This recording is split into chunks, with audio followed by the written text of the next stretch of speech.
Qırmızı turp təkcə salat bəzəyi deyil, bu kiçik acı dadlı tərəvəz orqanizm üçün böyük işlər görür. Xalq təbabətində əsrlərdir istifadə olunur və təsadüfi deyil. Dəyərli izləyicilər, videoların analitikasına baxanda çox az adamın abunə olduğunu görürəm. Bizə dəstək olmaq üçün videoya abunə olub bildirimləri açmağı unutmayın. Qırmızı turp qanı və damarları təmizləyir. Pis xolesterinin azalmasına kömək edir. Qan dövranını yaxşılaşdırır. Damarlar üçün sanki təmizlik komandasıdır. Qaraciyər və öd kisəsinin də dostudur. Öd axınını sürətləndirir. Qaraciyərin yüklənməsini azaldır. Ağır yeməklərdən sonra əsl köməkçidir. İmmuniteti gücləndirir.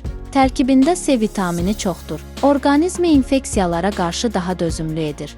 Şişkinliyi azaldır, bədəni təmizləyir. Sidik qovucu təsiri var, bədəndə yığılan artıq mayeni atmağa kömək edir.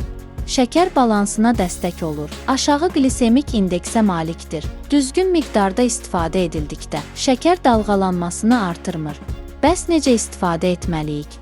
Ən yaxşısı çiğ halda, amma az miqdarda salatlara qataraq. Axşam yox, günün ilk yarısında yeyilməlidir. Bəs kimlər diqqətli olmalıdırlar? Mədə problemi, qastrit, xorası reflüksü olanlar diqqətli olmalıdırlar. Həmçinin qarında köp sancı və narahatlıq yarada bilər. Qalxana bənzər vəz problemi olanlara, xüsusilə çiğ halda çox istifadə tövsiyə edilmir. Hamiləlik dövründə də həddindən artıq istifadə məsləhət deyil.